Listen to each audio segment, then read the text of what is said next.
tarde a todos.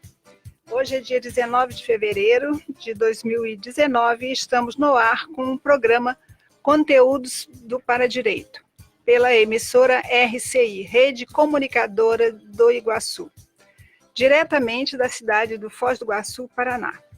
Estamos hoje aqui apresentando o programa eu, Marilza de Andrade e Madalena Esteves. Nós viemos para a apresentação de mais um programa do Conteúdos dos Paradireito. Estamos também no ar, no Facebook, Sempre Perci, no app Sempre RCI, no site semperci.com.br e na rádio 1320 AM. Você pode também interagir conosco pelo WhatsApp da RCI. Anote aí, esse é o WhatsApp da RCI, 991450911, é o WhatsApp da RCI. Estamos apresentando o programa Conteúdos do Paradireito. É isto aí, curta nossa página no Facebook e mande suas perguntas ou suas dúvidas e venha dialogar com a gente. Hoje nós temos uma entrevista com a doutora Maria Madalena Esteves, que está aqui do nosso lado, é também uma nossa copassageira evolutiva, né? E nós trouxemos ela hoje para ela poder nos auxiliar a entender melhor o paradireito. A doutora Madalena é advogada e mestre em Direito. E aí, doutora Madalena, o que a senhora poderia nos esclarecer em um paralelo entre o direito e o paradireito? Boa tarde, Marilza. Boa tarde a todos. Muito feliz em estar aqui. Posso contar um pouco de como o paradireito me ajudou a reformular a minha profissão. Eu estava numa crise profissional bem forte, pensando em mudar de área, e conversei com diversos colegas com os quais eu havia trabalhado no passado, que eu tinha mais confiança, e eles sempre me davam feedback de que eu era boa nisso, que eu devia continuar, que era uma pena se eu deixasse o direito e tudo mais. Então eu ficava assim, meio apegada, né? Porque era como se eles estivessem vendo algo que eu mesma não via. Então, quando eu conheci a Conscienciologia e participei do curso de extensão em Projeciologia e Conscienciologia 2, o SCP-2, eu questionei sobre como uma pessoa, uma advogada, né, uma pessoa exercendo o direito, ela consegue ser mais assistencial, porque eu via na Conscienciologia muitos médicos e psicólogos, né, e até quem era advogado virando psicólogo. Sim, e aí nós temos vários. Aliás, a psicologia está sendo uma segunda profissão de outros profissionais. De muitos profissionais, né? É. E aí eu pensava, poxa, mas será que então o caminho é esse, abrir mão do direito, né? Então aí eu perguntei no SCP-2 como que eu poderia levar a prática jurídica de forma mais assistencial. E aí me recomendaram estudar mais sobre o paradireito, a paradireitologia, e conhecer a IC, que é especialista no tema, juriscons. E aí sim eu me encontrei, né? Porque aqui em Foz eu conheci o laboratório da paradireitologia e descobri justiça restaurativa, mediação, comunicação não violenta. Então, pelo que eu entendi, doutora Madalena, a senhora estava assim com uma crise existencial relacionada à sua profissão, ao exercício da sua profissão. Isso. E o paradireito mudou a sua visão do direito. Isso. Eu achava assim, o direito muito litigioso, né? A gente aprende o tempo todo que a gente precisa defender o nosso cliente e sempre buscar a vitória e agir como se a gente sempre soubesse de tudo. E eu achava isso muito cansativo. E eu sempre estudei muito, sempre gostei muito de estudar, sempre gostei também do direito, mas eu nunca tive esse perfil assim muito embativo. Hum. E eu via que as pessoas confundiam muito o bom profissional jurídico com aquele que gritava, né? Uhum. E aí eu até tinha para mim uma máxima, né? O piano, ele tem que tocar uma música, ele não tem que fazer barulho sendo arrastado. É, Então a impressão que eu tenho é que muitos advogados são combativos arrastando o piano e não sabendo tocar. sei. Isso me causava grande conflito. Eu soube que a senhora é mestre em bioética. Isso. E esse exercício tradicional do direito afetava muito o seu foro íntimo, a sua ética pessoal, a sua intraconsciencialidade? Na verdade, não, porque eu nunca postei em causas que eu não confiava, que eu não sentia confiança no cliente ou achava que ele não tinha agido certo. Então, por exemplo, advogando para empresas na área trabalhista, eu sempre gostei de advogar para empresas que queriam resolver seus problemas. Aquelas que não queriam, que continuavam errando, não eram muito meu foco e me causava esse mal-estar. Então, não necessariamente, mas por outro lado, eu deixei de pegar muitas causas boas, né, e me realizar nesse sentido, porque não combinava comigo, a maioria, né? Sim, eu vou acreditar que é uma questão de ética pessoal, né? Sim, A consciência em si repudiava é, determinadas ações dentro do direito comum. é. E em que o paradireito conseguiu solidificar dentro de você esses atributos conscienciais, esses valores éticos que possivelmente a consciência já trouxe com ela? Primeiro, me deu uma sensação de que do porquê eu escolhi o direito, que até então nunca tinha ficado muito claro para mim. Então aí eu entendi por que eu estava ligada à área jurídica, o que aquilo tinha a ver comigo, né? E também percebi como eu podia fazer diferença. Então, por exemplo, em vez de ser só advogada, eu poderia ser professora também e com isso ajudar a formar alunos com uma mentalidade diferente, mais a ver com aquilo que eu acredito. Isso é muito importante, né? A educação é a mola para a mudança no mundo, para a mudança no ser humano. Mas é muito importante que esse educador que está exercendo essa função, ele tenha um nível de ética, um nível de consciencialidade que possa ajudar esses alunos a fazer essa mudança, né? Fazer Sim. a diferença na sociedade em que eles estão vivendo, né? Exatamente. Por exemplo, numa faculdade de direito, normalmente, os professores e os alunos são todos muito voltados para a área de concurso público ou para a advocacia.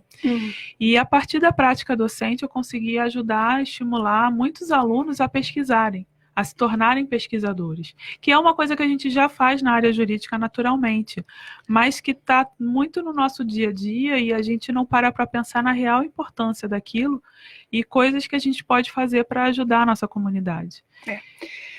O paradireito é a ciência aplicada aos estudos técnicos, paratécnicos, pesquisas e parapesquisas teáticas do conjunto de normas, princípios e paraleis das manifestações conscienciais ou pensionizações justas, íntegras e retas. Eu queria que a senhora falasse um pouco sobre as paraleis. O que a gente pode entender, assim, falando para um público leigo, né? A gente está objetivando, está numa rádio, né? E está levando essa informação para o público leigo, principalmente. O que seriam as paraleis? Como é que eu, aqui embaixo, está além do nosso, né? Como aqui embaixo eu posso entrar nessa vertente da paralei?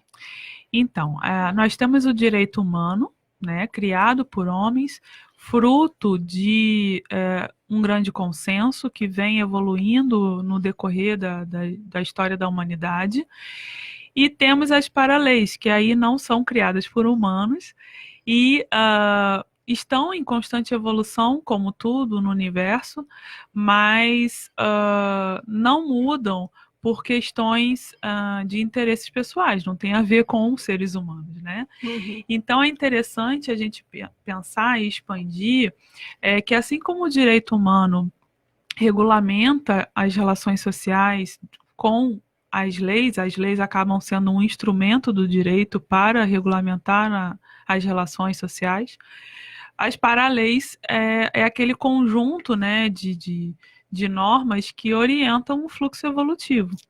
Tá. Então, a gente entender como é que funciona isso, né? Que leis seriam essas? Por exemplo, a lei de ação e reação, a lei de causa e efeito. E aí a gente aprofundar essas pesquisas, porque uma vez que a gente entende como funciona, a gente tende a errar menos, ou pelo menos devemos buscar isso.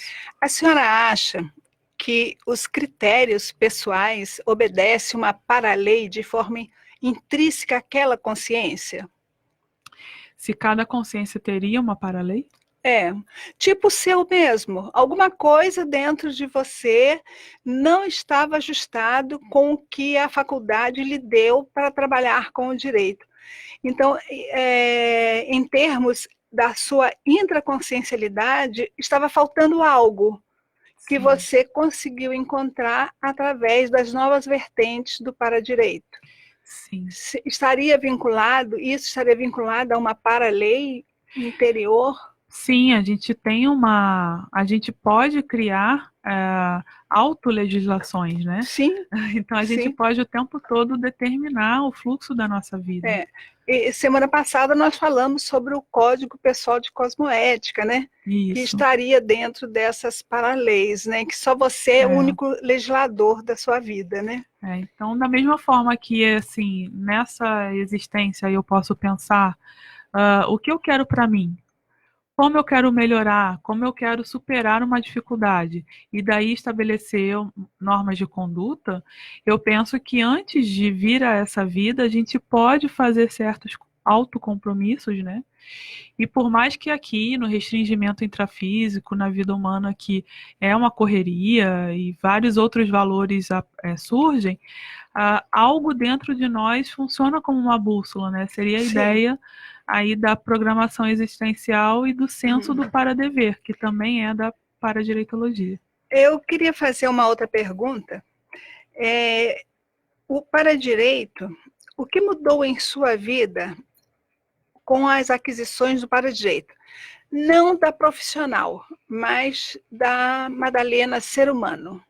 Sim.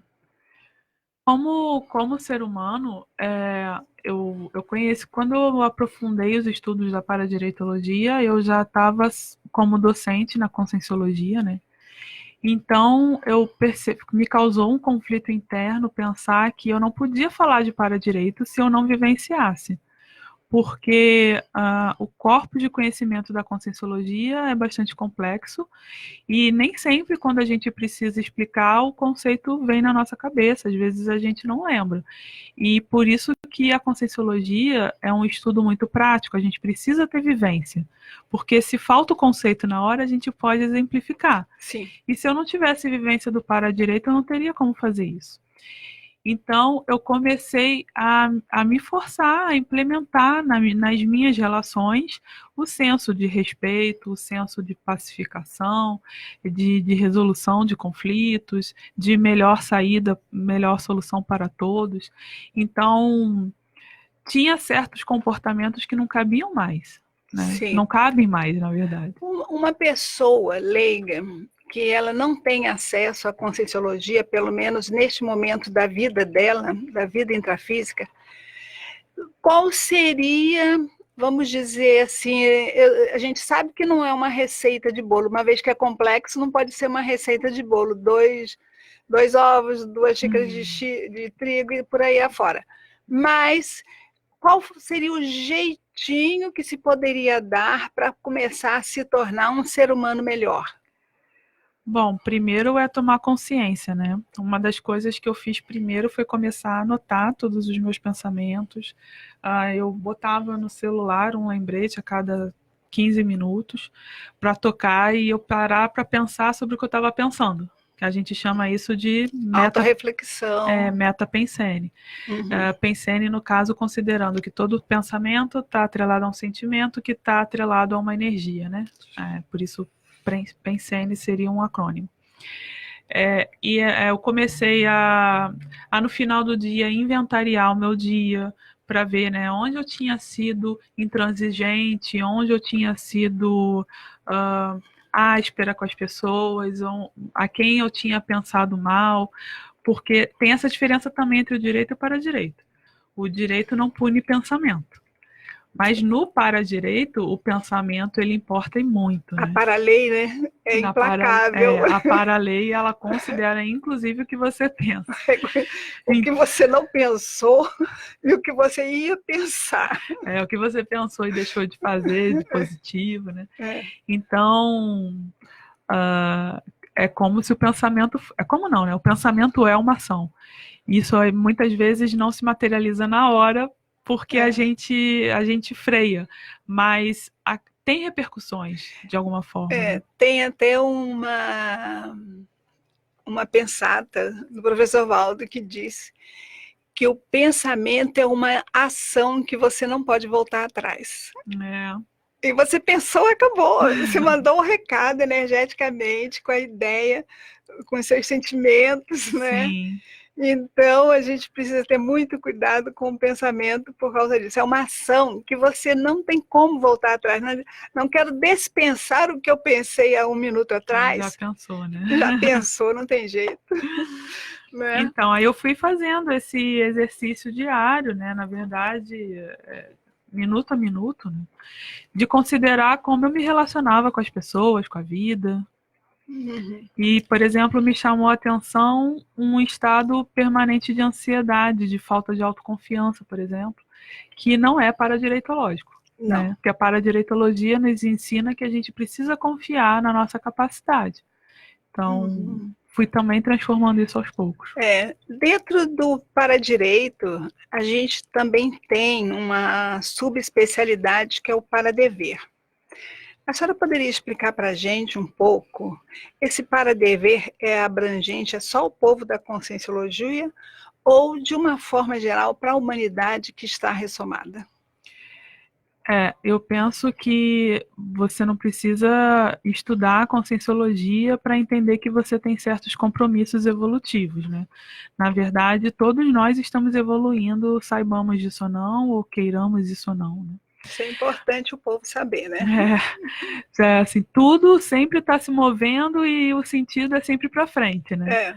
A questão é que tem consciências que não estão lúcidas disso, então possivelmente elas não tiveram um preparo para renascer nessa vida e talvez não tenham, mas não significa que não podem despertar nessa vida intrafísica esse senso de compromisso comunitário, fraternal, respeito ao outro, de respeitar o outro, de ser solidário, para fixar isso na consciência e quando tiver, né, dessomado, sem o corpo físico, resgatar esses valores e exercê-los.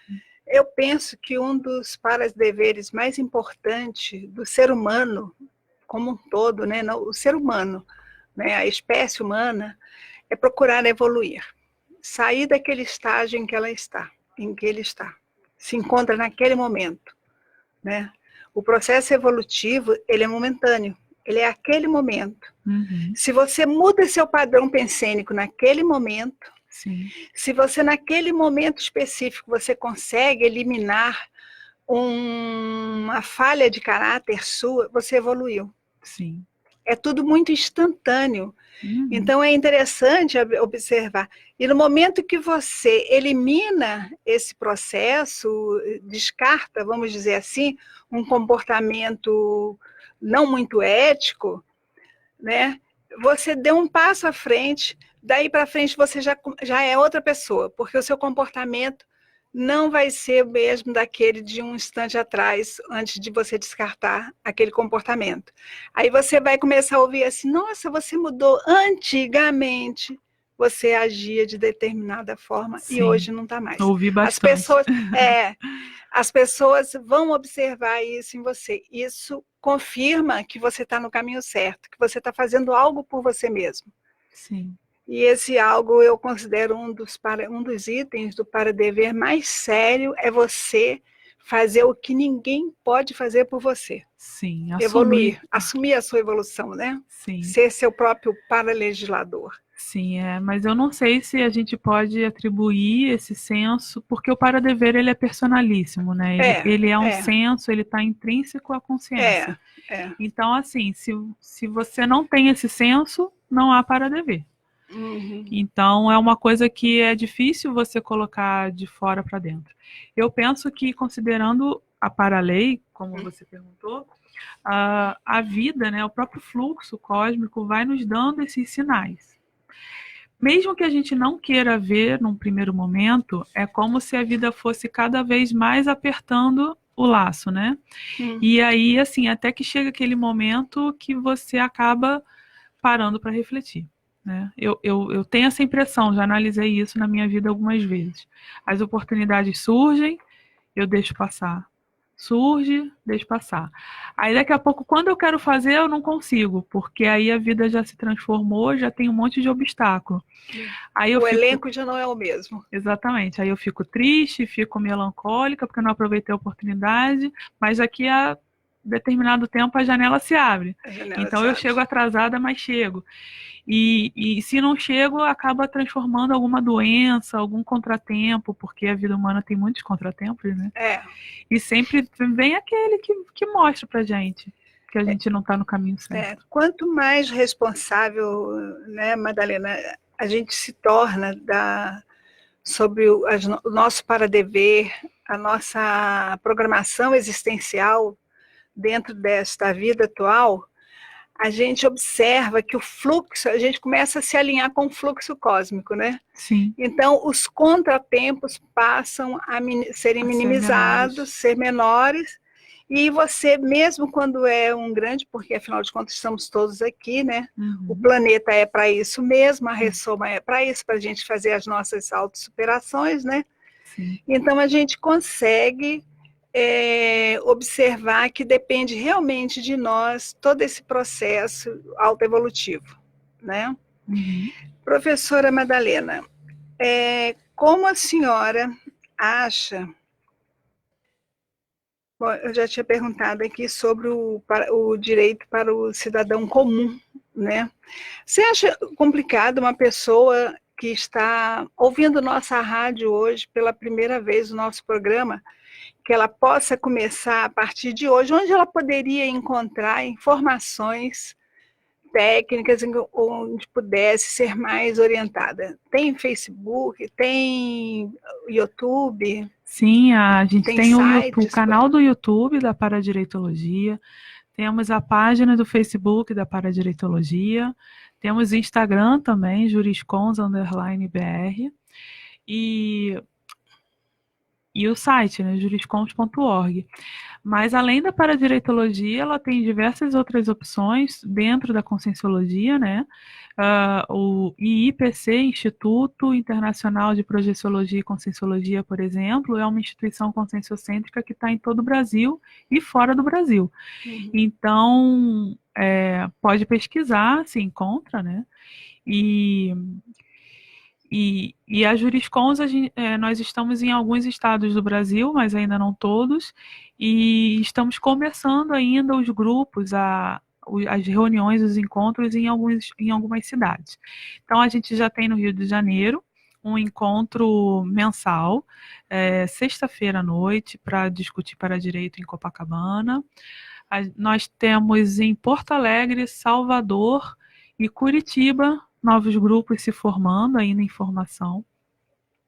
Aqui em Foz do Iguaçu nós temos a nossa sede, em São Paulo também tem um voluntariado bem intenso, e algumas outras cidades com voluntários ainda em processo de formação.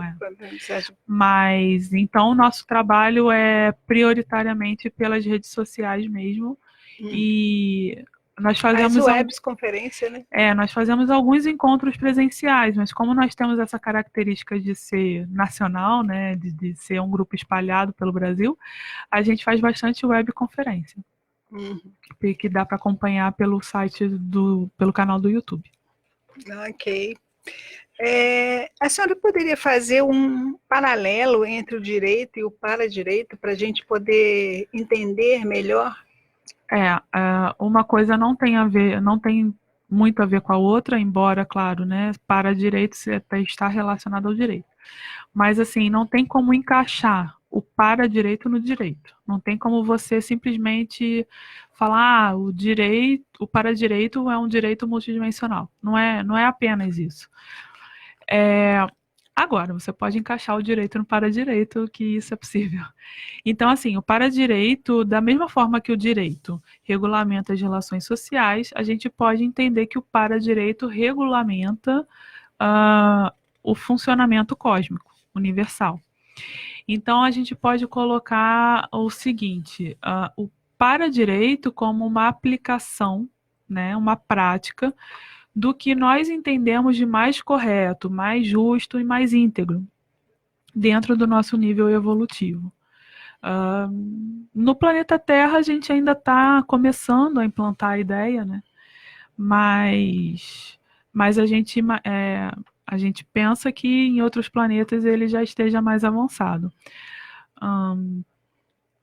E aí a gente mudar um pouco o pensamento da revolução, das mudanças drásticas baseadas em guerras, por exemplo, para pensar numa evolução, num caminhar natural, evolutivo, mundial, né? De integração, de cooperação, que a gente possa crescer juntos. Acho que essa é a fórmula, né, da melhor interação. Eu estou aqui vamos ler agora para a gente discutir com nossos ouvintes as pensatas do Léxico de Ortopensatas do professor Valdo Vieira.